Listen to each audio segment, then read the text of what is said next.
Jane Crowley. Present. Lemke. Present. Mr. Matush. Present. Mr. Damrat. Present. Now we're on to item C of the regular meeting agenda on March 19th, 2025. Public comment. Order.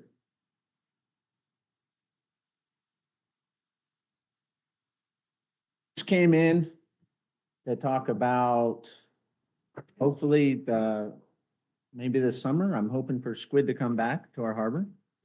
Crab season was terrible. Salmon season's non-existent.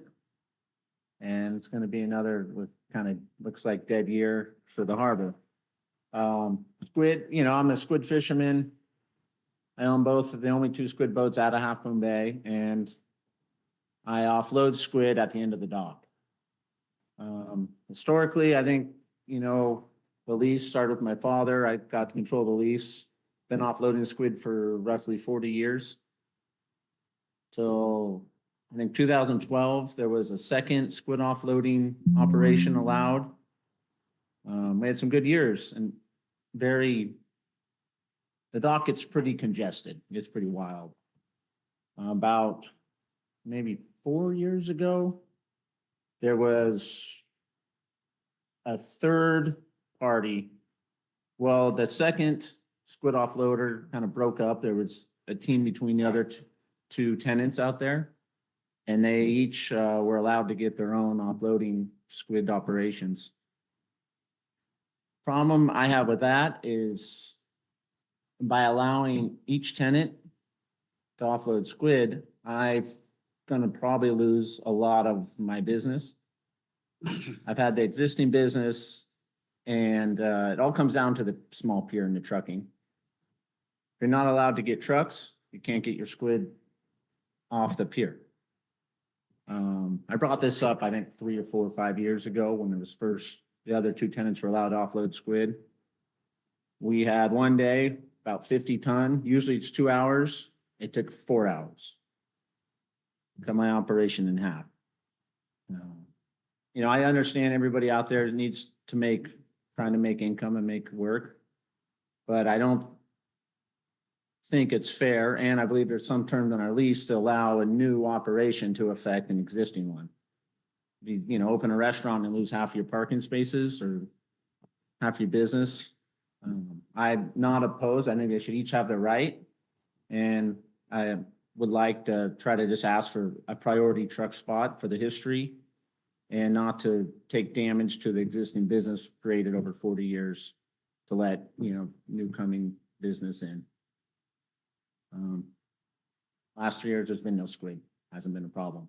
I think 11 tons in 3 years. Terrible, hoping ocean conditions. It's all, I think, ocean conditions. They're changing, and hopefully we'll get back to some squid around for the harbor and everything. All right, thank you. Thank you. Thank you for coming, and I appreciate your comments.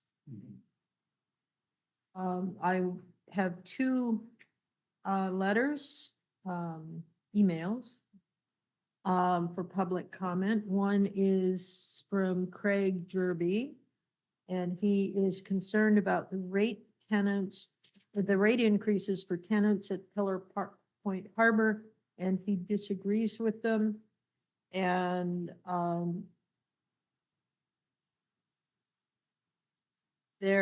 he has some ideas. And his note is on our website, right? So people can read it. And then there is another note from Matthew Clark from El Granada, who is concerned and disagrees with the public parking on the Burnham Strip in El Granada to be developed by the Harbor District for the public. And he notes that the Burnham Strip is part of the National Register of Historic Places, eligible for the Daniel Burnham for El Granada. And that is available on our website if people want to read the detail. Both are very clear in their messages, and I think it's important to, if you're interested, go and read them. Do we have any more public comment? Okay, seeing none, we will move on to commissioner comments. Do we have any commissioner comments? We have a comment from Virginia Chang Corrali. So I just wanted to just do a little quick update. I mean, it's not even an update because Jim outlined it in his general manager's report that he and I attended a meeting at Supervisor Canopa's request and invitation, just to give an update on the Harbor District. And that meeting happened on March 12th. And I thought it was a good meeting. Thank you. And Yeah, I might mention that the city of South San Francisco has acquired a new fireboat, which will be christened on the 4th of April. I will be there. Yeah, I will too. Yeah. Oh, you will? Yeah, Okay. because I think the invitation was Sent the given. Yeah. invitation. Yeah. right. right, I think that's exciting. Yes. very. There, any more public comment or any commissioner comment? Seeing none, let's move on to item E, activity reports. General manager. Two things I would add to it, and good morning. On March 12th, I did provide an update to the Mid-Coast Community Council on all the great work that the Harbor District is doing, and also discussed projects that we have planning in the future with the Harbor Dredge, Surfers Beach replenishment, the proposed Burnham Strip parking area idea. The meeting really turned into a public meeting for citizens to voice their concerns over the parking area. And we took all their comments and are considering those comments as we develop our parking lot, our parking area project on the Burnham Strip. Also, I attended the March meeting for the California Maritime Affairs and Navigation Board meeting, and was lucky enough to be 5 minutes late. And during those 5 minutes, I was voted in as a new interim board member for the organization. So I'll be serving as a board member on that. As soon as I got there, they said, congratulations. I never heard of being late as a way to gain status. And then the TMDL report to the water board, we're working with the county and the city of Half Moon Bay to get that completed, and that'll be sent out next week to the water board on the efforts that we're doing to improve the water quality in the harbor. Any questions? That's my report.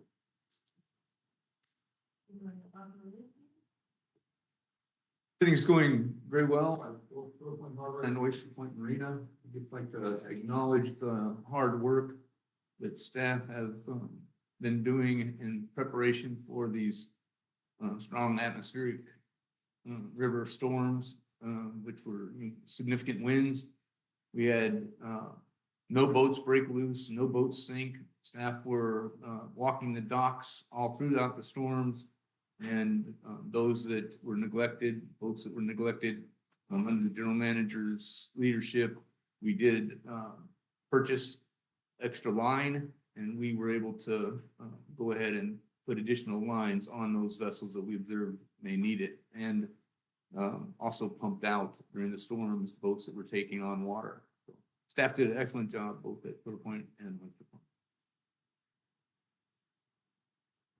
Admin and finance, Michelle? Yes, good morning. The only thing that I would speak to in addition to what Julie prepared in her staff report is just coordinating the exterior paint job on our building here. As you live and work on the coast, taking good care of our assets so that it retains its value, that putting this next coat of paint on and making sure that any areas of concern are addressed, that the admin team that's been coordinating that repair. Thank you.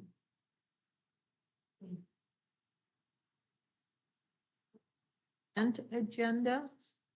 For the public, I will read through the items, bills and claims, minutes, monthly capital project update, annual 4.41 investment policy review, critical incident stress management policy, Surfers Beach Restoration Pilot Project, mid-year budget review, and for folks who are concerned about our budget, I suggest you go to our website and look at that. AB 259 sunset elimination for AB 259, which is Brown Act meeting procedures. SB 496 is Advanced Clean Fleets Reform Measure. And itemized investment partners presentation to Finance Committee, and that's something ideas, and it's for information only. Does anybody want to remove any items? I would like to pull item number 6. Oh, yeah, I was gonna do Oh, the same you are- thing, okay. yeah. Okay, do we have a motion to approve items 1 through 5 and 7 through 10? I will second that. Thank you. All those in favor? Roll call. Oh, roll call, please. Yeah, let's do it for me. Slater Clark, Yes. Commissioner Chang Crawley. Aye. Mr. Lemke, Aye. Comrade, Aye. Mr. Mathush. Aye. Carries. Moving on to G, discussion, approve appropriations for purchase of land.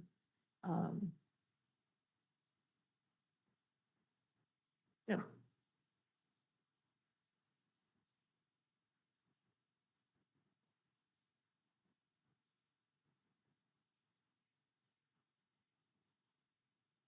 Morning once again, Commissioners. We did close on the purchase of land in Princeton, the 6 parcels there on Princeton. And we did approve the purchase of that land by motion. We did not publicly approve the actual cost, including the cost of closing fees. So the total price came to $1,461,929.51.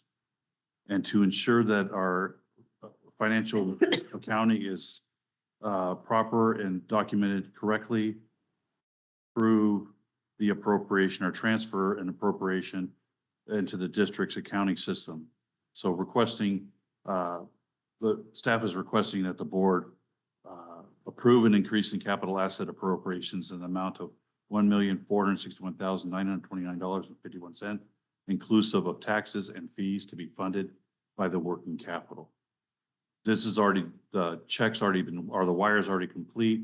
This is just crossing Ts and dotting Is to make sure our documentation is correct in our accounting system.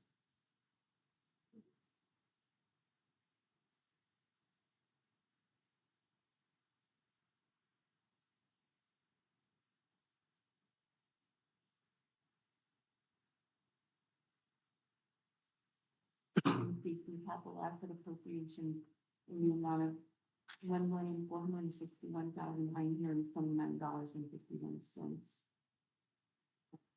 Do we have a second? Second by Tim. Roll call vote, please.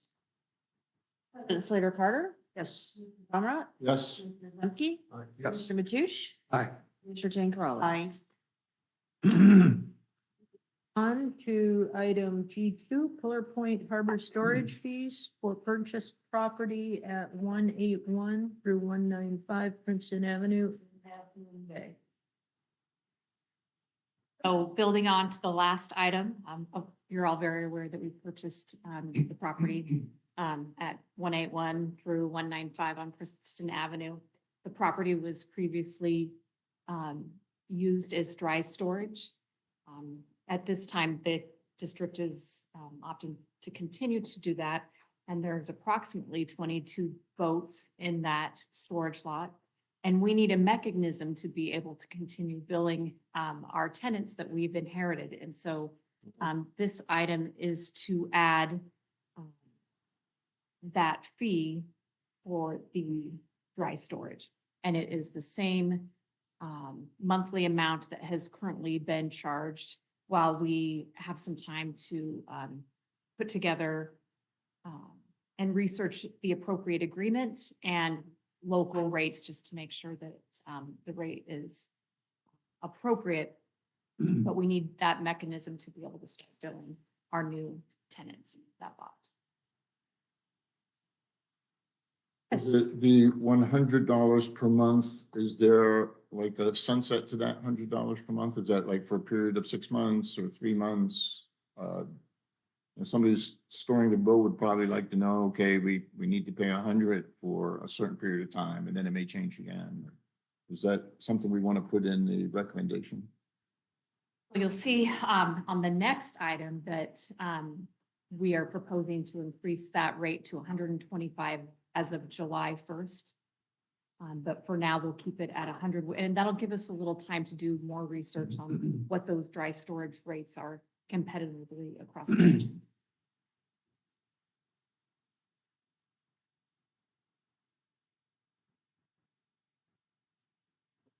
How much of the property do those 22 boats take? Is there, I assume the rest of it's just kind of vacant? The perimeter, most if not all those spots are full. Oh, and- And then you can't fill in the center because you have to be able to pull your boats out. So the lot's pretty full. Okay. Okay, do we have a motion? Yeah, I have a comment. The agenda doesn't match with what's in the presented schedule we have here.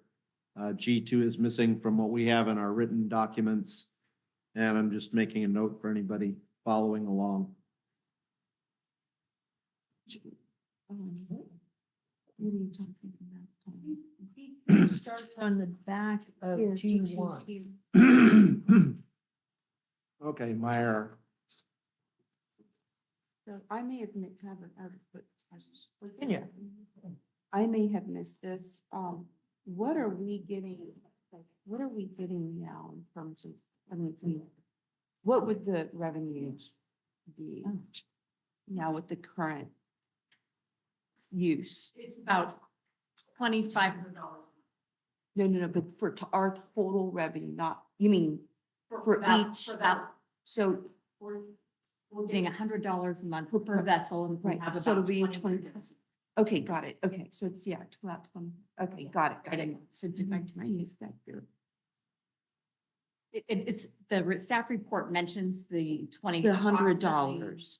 22 vessels. Yeah, at $100, okay, Yes. so, yeah, it didn't have It the didn't spell total. it out. Yeah, I- that would be helpful. Okay. Thanks.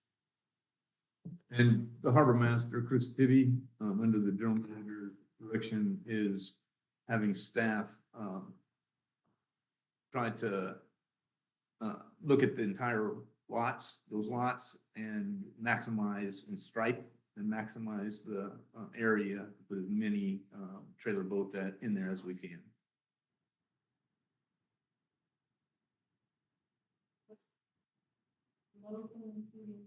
Through resolution number 25-04 of the San Mateo County Harbor District to amend rates and fee schedule for Pillar Point Harbor. Okay. I'll let Virginia approve that. Okay. Yeah. No, I didn't. I'll you second didn't it. You'll I'll second, thank you, Bill. Yes.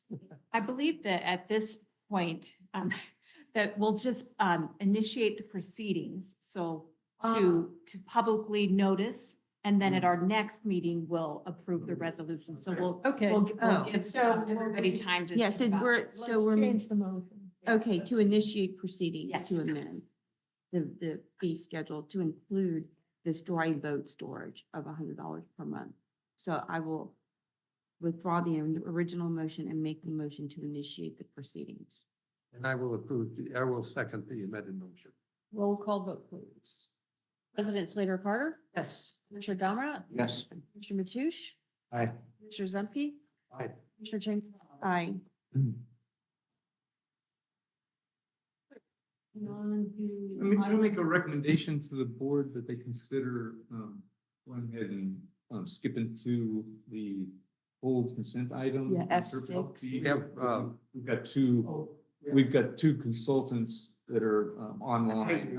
Oh, Yes, to make okay, it sure. efficient for them, that would be great. We shouldn't have had that on, in retrospect, we shouldn't have had it, we should have had it on Yeah, discussion. on the. Yeah. Okay, well, Yeah, I agree with that. let's move on to item number 6, which was full thing consent agenda, surface beach restoration pilot project. This is a motion to receive the Surfers Beach project financial update and approve the remaining $330,600 or $868 of the proposal from consultant Dammits and subcontractors MTS, Postal Futures, and Wood Biological Consulting for the Surfers Beach project, pilot project, environmental compliance, project management, biological surveys, and monitoring, and approve an increase in capital expenditure appropriations of $330,868 to be funded by available non-personnel expenditures and grant funds. This is a follow-up to last month's proposal consideration for $430,868. The board had last month approved $100,000 of that proposal to continue the environmental work and project management for the Surfers Beach project. But there was rightfully so some questions with regard to the monies that have already been spent on the project, the soft costs. So our consultants put together a summary of all of the costs that have been at board direction that have been spent to this point.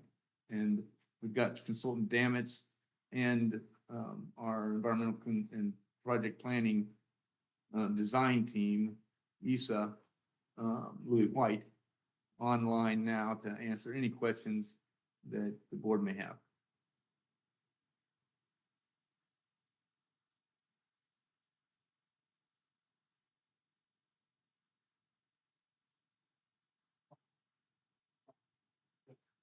And, one of the things that I would like to see, I guess, going forward is kind of a schedule. This contract is, or maybe I'm trying to figure out how this intertwines with the actual construction contract for the dredging itself, which, you're going back to our material that we posted on our website concerning this project for the February, March 2025. It shows the project goes to bid in March. So I'm assuming that's not this bid, that's the bid for the actual contractor for the dredging. Is that correct? Yes, for the Okay. actual construction. Yeah, we hope to put out this month. We are still hoping to put out the invitation for bid for actual construction. And what kind of time frame are we looking for the return of those bids? It'll be approximately 1 month. 1 month? Yeah, so by middle of May, we hopefully will be able to determine the winning bidder, get the bids in. So it may be that on the May board meeting that we're asking the board to consider the actual construction contract approval. If we're hoping for May meeting, but it may be the June meeting. Do we have any sense as to how large that pool of bidders will be? We have identified multiple firms that would be interested in the project. So, but there's not that many, so I would anticipate that have the capabilities and expertise. I would anticipate just 3 or 4. Melanie, is Brad Dammits on? Brad, do you know approximately how many bidders you think may end up bidding for the actual construction contract? I'm not sure the exact number, but I think by the nature of the construction process, there's a limited number of firms that work on this. And I'll turn it over to Louis, but we have been, or ESA has been in contact with many of these bidders. So I'm just going to hand it over to Louis and ask him to chime in on that one. Hi, good morning, everybody. Yes, we have been reaching out with one of our partners, BK Cooper. He's an experienced retired construction contractor, working in coastal and wetland projects in the Bay Area for a long time, and he's been actively reaching out and about the project to potential contractors that may bid on this and giving them updates on what the project is and when it's going to be going to bid. And so we're not just publishing it in some sort of like notice. Local newspaper or something. Yeah. So we're reaching out directly to the likely contractors that have the equipment or the experience or both for this kind of project to try to boost the number of bidders that we get. And I'd say we're right on the cusp of getting the contract documents all finished. It's been a process, but we're nearly there and anticipating getting this out to bid within the next, what would we say, Brad, by the 31st? Yeah, 31st. Yeah. So we just have to kind of go through a couple reviews and then everything should be done and ready to go.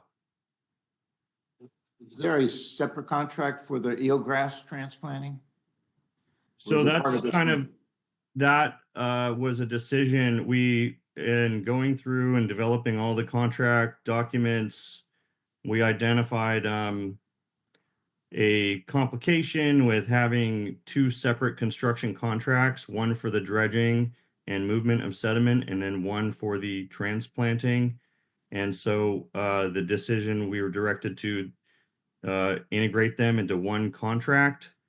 And so now the plans will have eelgrass harvesting and transplanting as part of the plans and specs in the construction documents.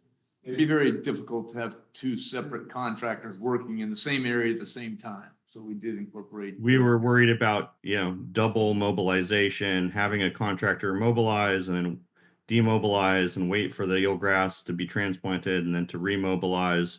We just saw a lot of potential for conflicts to arise, and we've tried to work out the contract docs to reduce the risk.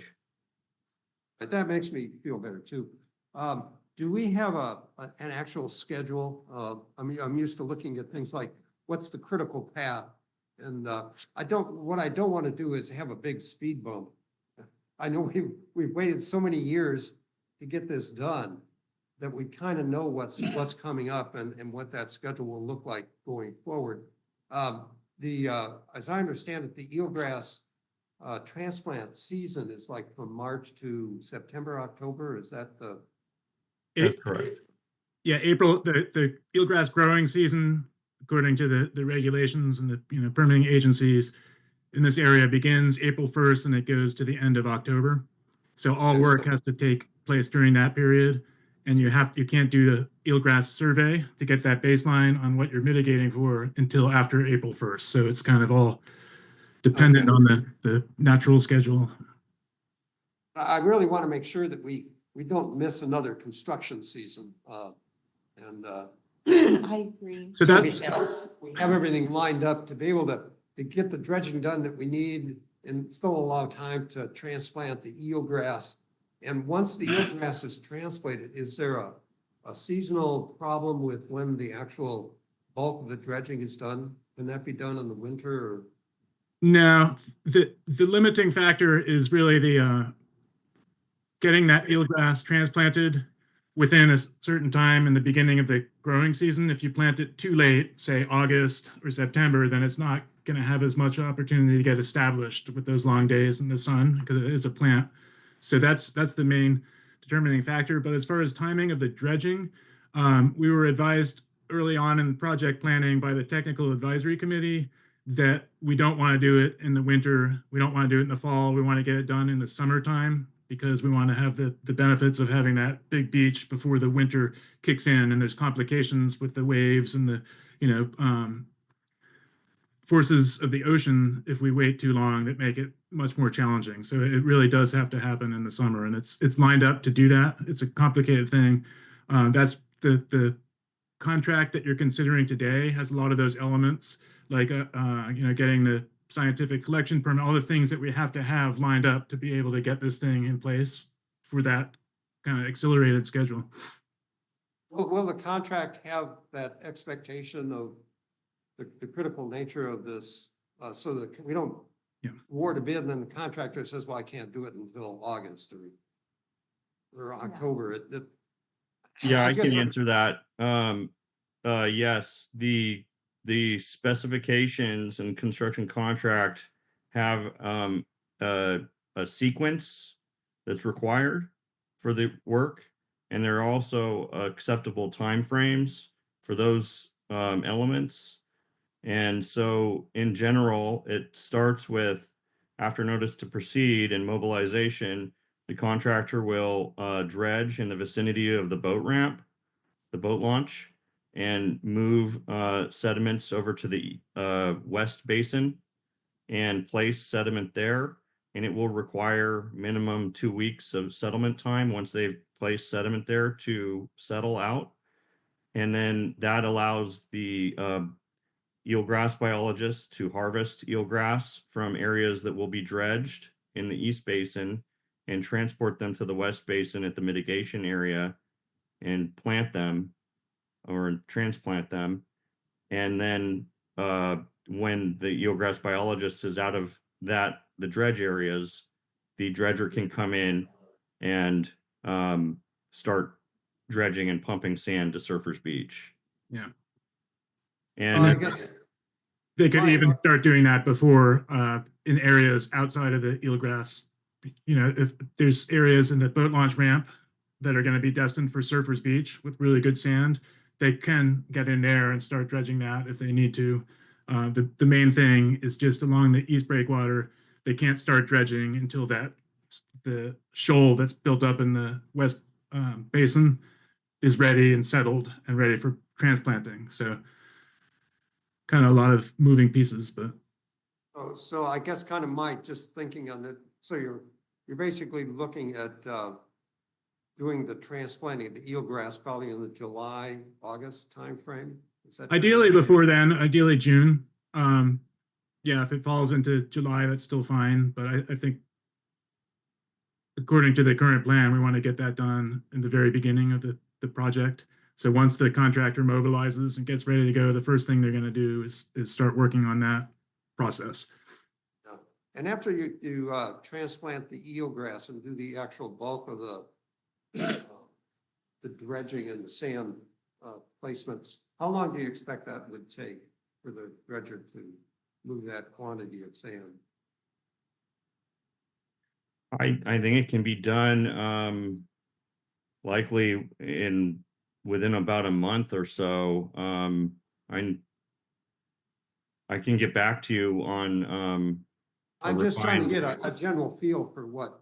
Yeah, I mean, in the This big isn't a picture, it's problem. not a lot of sand.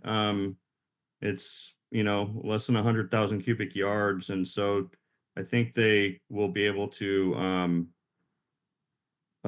especially if they have, sufficient days that they're working, they are going to have to work around the tides a bit. But I think we've worked it out if they need extra hours that we can get approval from the Coastal Commission to do that. Yeah. And so I would say on the order of a month to 2 months to finish the bulk of the dredging and pumping to Surfers Beach. Also, I guess in this process, there's a number of, at least one or two places where we have to notify Fish and Wildlife of certain events happening. Is there any discretion on their part to come back and say, oh, wait, we need time? Or we can't get to it now because we don't have any workers or, I guess, like I said, I agree with Bill. I'm just trying to know where the speed bumps are gonna be on the process. That's all I'm This concerned is- about. Well, Yeah. and that's exactly my question, and I want to know if there are problems, what's Plan B so we can get this done this year? Yeah, I mean, I hear you. I wanted to pull this off too. This should, by the way, never be on consent. The public should always be able to hear this update. And I would kind of suggest that because of the critical nature of this, we have an active item every That's month what I'm- to talk yeah, about this, right? Yeah. That's So regarding the permitting agencies and preparations, obviously having gone through this for the past 8, 9, almost 10 years, I have that in the back of my head and I'm very concerned about it. And because of that, I have been over the past several months interacting with the permitting agencies, letting them know of this concern, lining up, when do we need to submit this stuff? Is everything going to be ready? And I've got a multi-agency permitting meeting later in March to discuss this with them. We've been tracking all the required submittals. I don't see it being an issue. I think at this point, everything's been approved and they still need to sign off and we need to notify and submit a whole bunch of things, but that is in the works right now. So I don't anticipate anything with the agencies delaying this. We've got an encroachment permit from Caltrans. We've got everything else in hand. It's just a few more requirements. We've been updating the sediment quality information every year, so that's not going to hold us back. And they say you haven't tested this since such and such date. Yeah, I think we're in a good situation, but there's no guarantee. We've done everything that we can to prepare and be diligent from the Harbor District side of things. I can tell you that for sure. Brad and I and Louis have been meeting on a regular basis and we'll just continue to update the board every month now as we progress. I would suggest that we make it a regular standing item until this project is done. I will add that to our future agenda item. Thanks a lot, Brad. I hope I'm not trying to put you on the spot. No, those are great questions. Understand how this is gonna play out. Yeah. No, I believe me. Contractor, once the contractor is chosen and we have a pre-construction meeting, they'll be required to provide us with a construction schedule that we approve. Share that with the board as soon as we get it as well.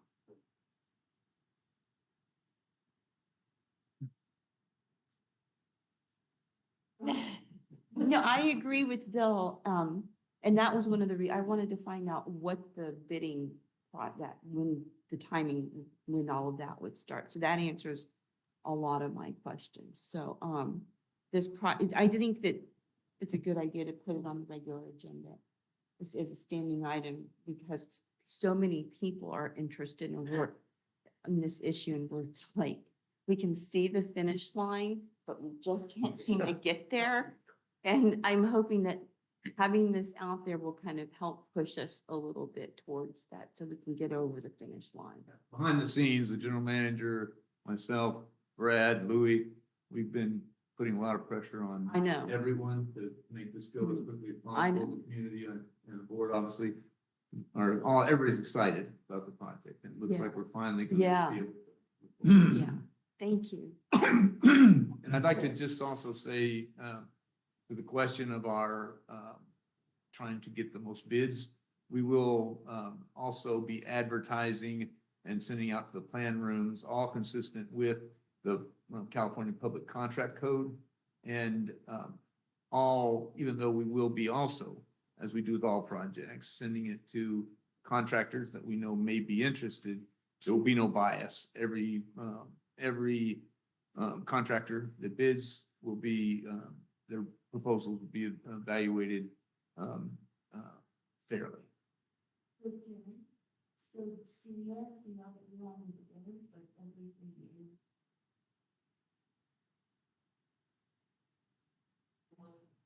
That allows like this type of need to be published in like their newsletter or something.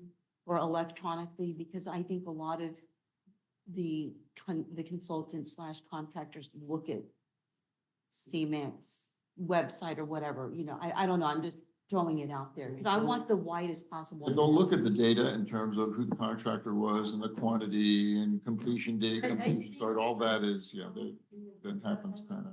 Yeah, no, we are. I just want us to get the most bid possible, I understand. so we can go try and get the best. I get it, it's the specs of the Be project. surprised if we get four. I Yeah, think I'm two just- to three, I think will be. I know, George, I just want the There aren't that many opportunity out people. there. I know, but I mean, at least if we can publish it in the widest possible way, at least, you know, it's out there.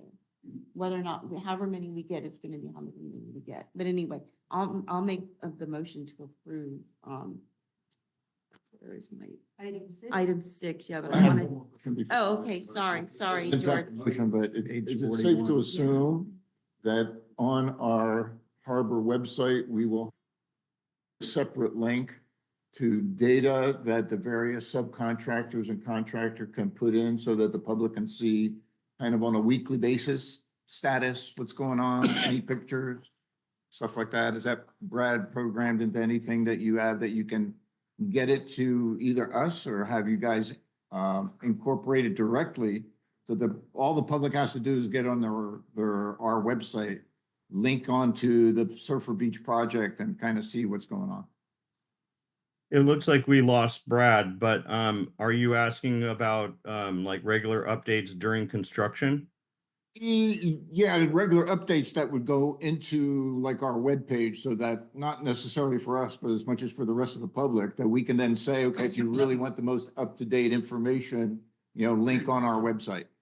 Yeah, I would think that when the bid documents are released, that, you know, those construction documents would be available for people to look at and to see. And then potentially, you know, we're going to have a construction administration and other, you know, support during construction, which will be, you know, documenting the progress of the project during construction. And so I could envision some like regular photos that are uploaded and summaries of what was completed, you know, every week.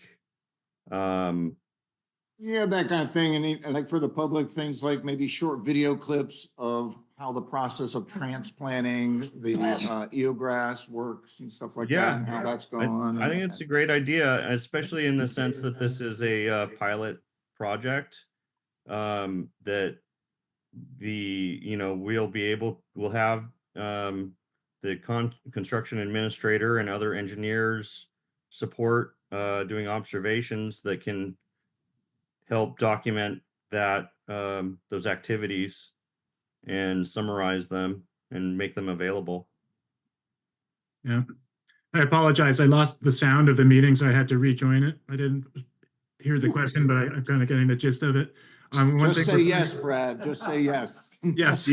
Another, I just want to throw in one quick point is that we're also planning on doing a public meeting along with City of Half Moon Bay representatives to just talk about the project. Maybe we'll do it at the yacht club.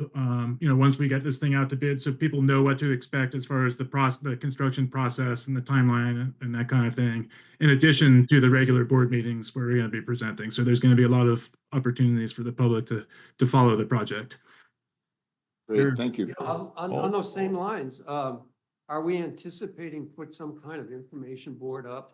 Well, that's kind of what generated that question in my mind. I usually the dredging contractor could put something up, and I think I don't know, how often do you want to change that? There may be some general poster boards as to what the construction is looking like, but in terms of things that are changing on a weekly basis, you know, as something on a website, you know, can get updated a lot quicker and a lot cheaper. I tell you what, let's put this kind of detail on our next regular agenda. Sure. item report. I'm that'll concerned be- that we're off topic, number one, and number two, adding costs to the project. So right now, then I will make a motion to approve the remaining $330,868 of the proposal from Brad Damitz and the other consultants for the Surfers Beach Restoration Pilot Project and approve an increase in the capital expenditure appropriations by the same amount to be funded by available non-personnel expenditures and grant funds. Second that. Thank you, Bill. Thank you, Virginia. Roll call, please. Ms. Slater Carter? Yes. Mr. Domrat? Yes. Mr. Zemke? Aye. Mr. Mathush? Aye. Mr. Chen Carolli? Aye. In back to the regular agenda. Thanks, Thank you, Brad. Brad. Thank you, everybody. Appreciate it. Let's move to item G3 and initiate proceedings to increase rates and fees not previously amended to reflect an increase of 2.8%. Direct staff to notice a public meeting to consider adopting the increase to be held at the next regularly scheduled Harbor Commission meeting on April 16th, 2025. I think that's my item. And you did a great job just summarizing it. Thank you very much, President Slater Carter. So this year, the consumer price indexed for the San Francisco, Oakland, Hayward area was 2.8% in 2024, and that's how we typically set our rate increases. So the majority of our rates, we are proposing to increase by that percentage amount, and how that impacts our operating budget going into 25-26 is it adds $88,000 to our operating budget. In preparation for this item, we posted notices on all of our billings for March 1st that this would be an item on our agenda, wanting to make sure all of our tenants and the public knew of this. It's posted at both of our facilities. Once the item was agendized, we did send out emails to all of our tenants at both facilities, updated the posting, and then we'll also be coming back to this item next month, so giving the public plenty of opportunity to invite them to come in and to provide input on this rate and fee increase.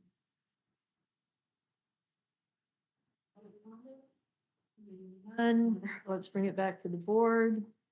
Board comment. I will add that not only do we add $88,000 for our fiscal year 25-26, but our costs have gone up too. And so this is not to make, this helps, it's in the interest of having a balanced budget that we need to make this rate increase. We've got materials costs, we've got labor costs, all kinds of costs that are going up. So thank you very much. Let's have a roll call vote, please. Oh, I need a motion first, yes. Well, I'll make the motion, but I also want to just comment that the increased based on CPI is not new this year. So this has been something that we approved before. But I do want to point out that, if the fishing season isn't great, it'll impact them and the businesses. And, I just want to put that out there that we do have these cost increases as well. And hopefully we can get the other revenue side, the other revenue income streams coming in to maybe, offset some of these other costs. But the CPI index increase, or CPI increase is that was approved a few years ago, so. But I'll make a motion to initiate the proceedings. Reflect the CPI 2.8% increase.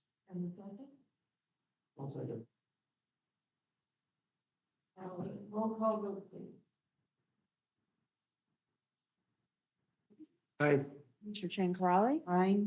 Mr. Mathush? Aye. Mr. Domrat? Aye. Moving on to item 4. First look, financial year 25-26 operating budget and capital improvement program. This is for information only. Raquel. Just give me a moment, you know, there's always that moment of panic of, where's that share button again?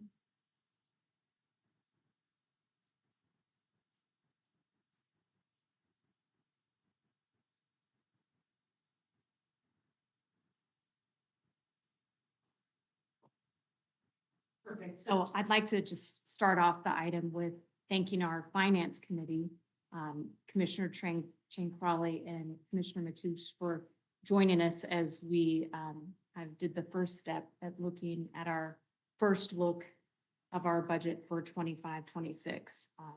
Their expertise and history with the district is really valuable for somebody newer on our team and developing the budget and getting ready to present this. Start us off, I'd like to just do a quick run through of our budget book product. It's a tool that the public can use and all of our commissioners as well. Really kind of taking that next step of being just a user-friendly tool when you're talking about the finances of the district. We have tabs that go all across the top and sub items in the menu. And I'll just go through them. I always have something that I like the best. So introduction and overview. One of the pieces that pulls through that I think is interesting is looking at the demographics of our county. Okay. Wow, history. Well, the history is good too. So just wanting to give you some samples of what's available under each of the tabs. The next tab over is influencing factors. And one of the most important, there's two important tabs under here that I would always come back to, especially if you're, meeting with constituents, is our operating budget at a glance. And we'll come back to this at the end and I'll talk about, really what we're looking at for this next year. That's an important one. And then if you're looking at how are things in the future looking for the district, I know that's a concern for many municipalities and special districts right now, but you can look at our 5-year financial forecast. These are not actual expenditures, but just our forecast out into the future. So you can look and see what we're expecting for our increase in working capital, what we're estimating for revenues, what we're estimating for expenses. The rest of the tabs are pretty self-explanatory. Our budget summary, it looks at the district as a whole. And if you jump over to departments, you can drill down into our expenditures and revenues by department. I'll click on Pillar Point. Give you a little preview of what you can go through and look in here. We have an organizational chart, but really just lots of detail information. The visuals are really nice. And then each table is accompanied by a spreadsheet breakdown. So if you really want to pull out a specific number. And capital improvements.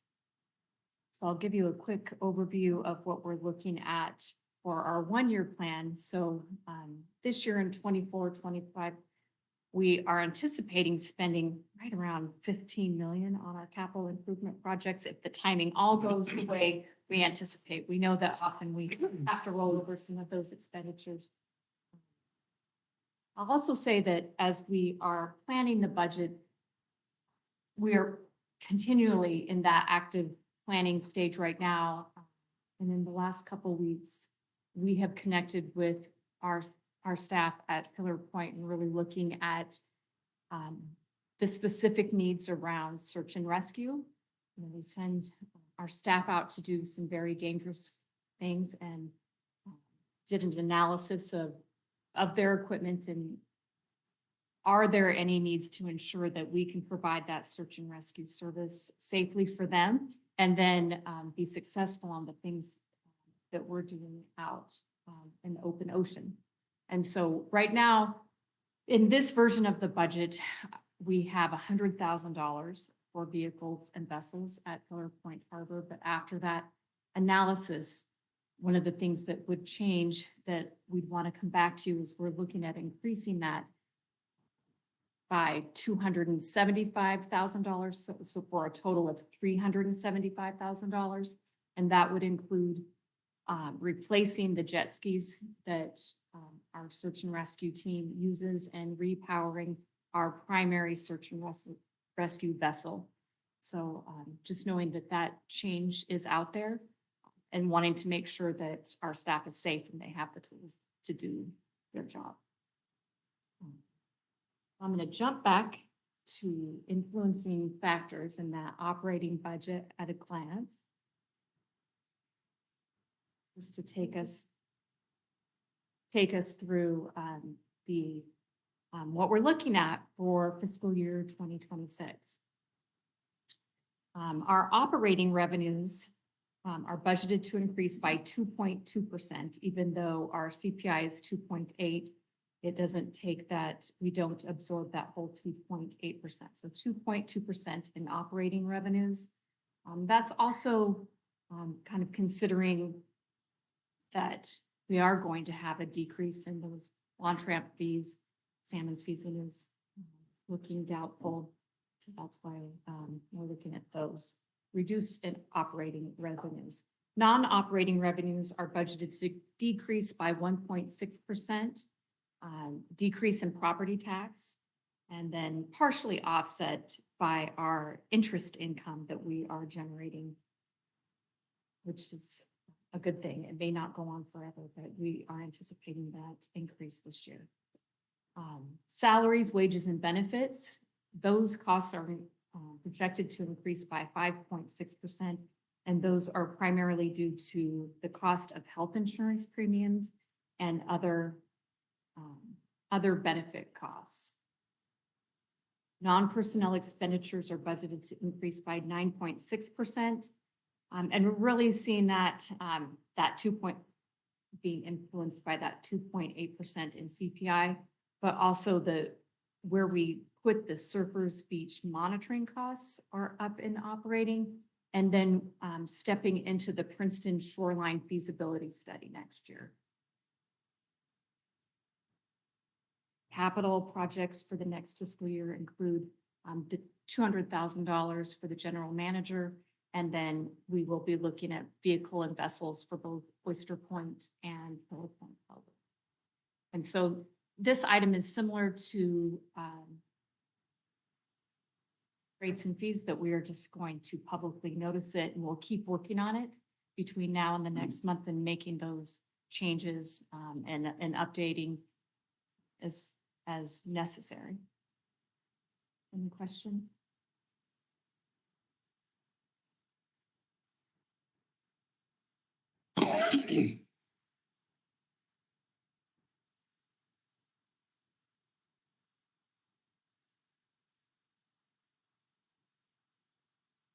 I wanted to, there was something I just wanted to point out that was in the consent agenda, which is item F10, which is basically the finance committee presentation from our investment partners, which is basically making our money work for us without having to do actual physical work. It's like the market working for us. So I just wanted to point your attention to that as well. So I think it's done very well.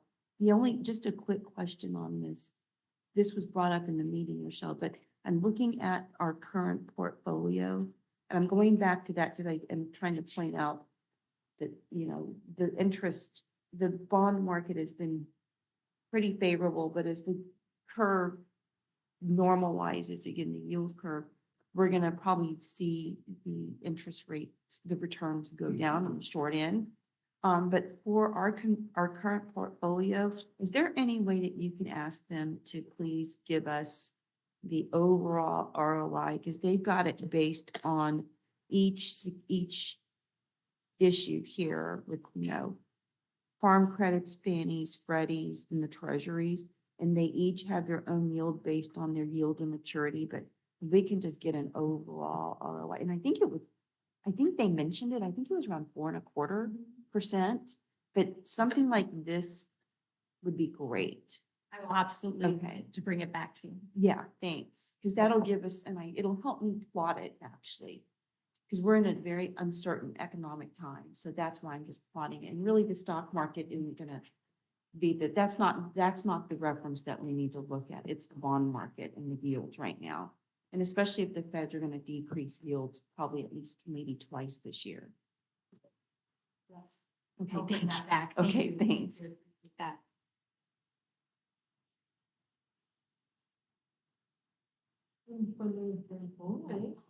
Thanks for So showing. we're moving on to the California Open Safety Fair and Beach Safety Proclamation.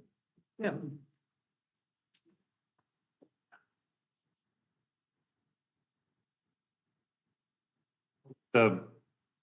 There was an error on the safety proclamation, so this is an update on the Pillar Point Ocean Safety Fair. Staff working with the events committee discussed what we can do to bring more people to the harbor and to educate the public about ocean safety. So the coastside Ocean Safety Fair was brought up, and staff been working on it.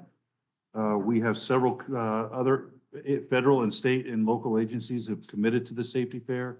It's going to take place on May 17th, 2025.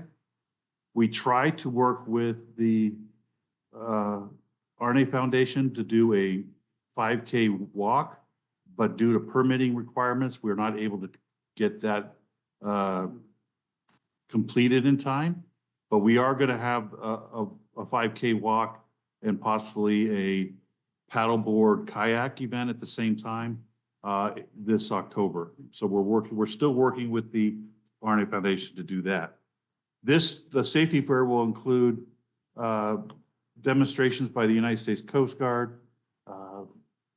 Half Moon Bay Kayak will be doing kayak demonstrations and safety classes. We'll bring in the Coastside Fire is going to be there, the Sheriff's Department, and several others. We've invited local marine suppliers like West Marine to have a booth there and others. We really expect this to be a great event to attract a large number of people to learn about ocean safety. We worked with the tenants. They're all involved from Oceansiders, Mavericks, Half Moon Bay Kayak Company, the Catch, the Bait Shop, and then Maverick Surf Company are all involved in supporting the event. And the cost we're asking the board is to budget $20,000 for this event. And the recommended motion is to approve the general manager to proceed with organizing the Coastside Ocean Safety Fair to be held at Pillar Point Harbor on May 17th, 2025, with a district cost not to exceed $20,000.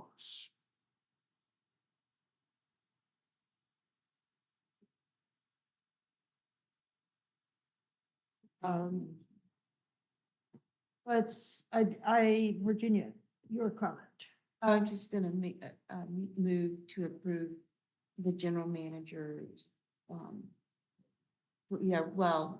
recommendation and move forward with the Coastside Safety Fair and, I guess deal with the funding of not to exceed $20,000.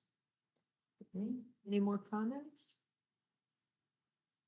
I have a couple points. It's a nitpicky one. First, it says, learn to swim, after it says swim near a lifeguard. Now, I think learning to swim is the first order of business, and it should be in all caps and bold. That was the list provided by the Life Saving Service, so. I'll contact them and let them know you're. I will say, having lived on the coast for 46 years, when my child turned 2.5, I immediately enrolled him in a swim class. When I was a teeny little kid on a teeny little island in the middle of the Pacific, one of my sisters ended up face down on the edge of the water and almost died. Learning to swim, learning to get your head up and your face up are the most critical things you can learn to do when you are near any body of water, including bathtubs. It's just, it's that critical. Otherwise, all of them are great. But and another point or question, why are there permitting complications for having a 5K walk? It sounds like somebody trying to have a city sales permit for a lemonade stand for a little kid. It involves the county, it involves the state, it involves the harbor district, it involves traffic, the city of Half Moon Bay, closing down streets to allow the walkers to cross. And to be able to get all those permits in time, it wouldn't be able to get that permit, all the permits processed in a timely fashion to be able to advertise and sell the bibs and coordinate. I asked you that mostly for the public's information. What seems like taking a little 5K walk would be easy, but It's not. the permitting is getting ridiculous. The other is, it's like we had with the chili cook-off. So what's I the mean, $20,000 going to be spent?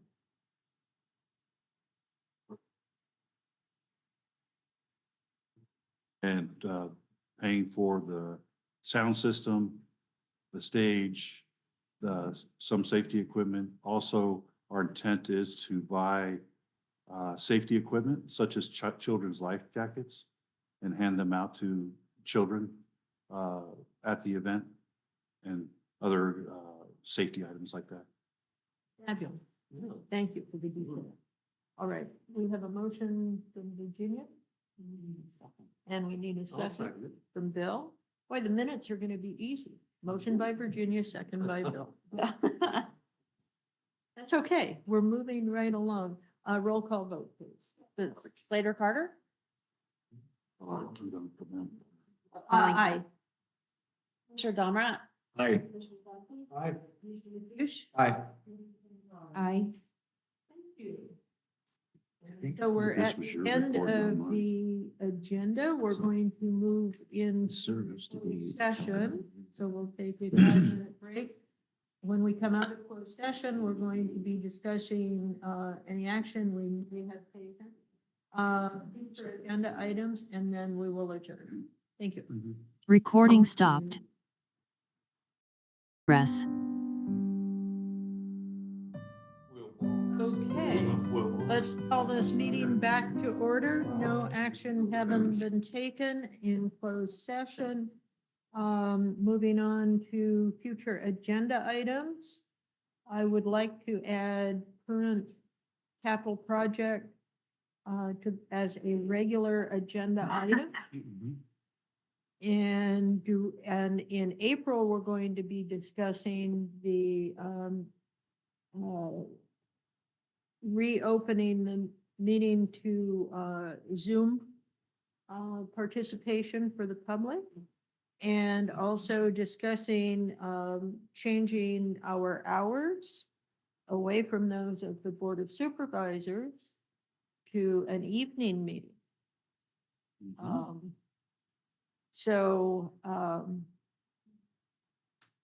Yes, and I would also like to have a public relations committee. I think it was shown to be needed by the discussion today about wanting to make sure that education items are routinely included in the budgets for our any capital projects for transparency and information for the public. Do we have any other suggestions? Seeing none, the meeting's adjourned. At 11:41. At 11:41, vote, please. Let's take a vote. Let's have a motion to adjourn. Second, roll call. Slater Carter? Aye. Commissioner Domrat? Aye. Commissioner Zemke? Aye. Commissioner Mathush? Aye. Mr. Chang Crawley? Yeah. That always seems strange. I have to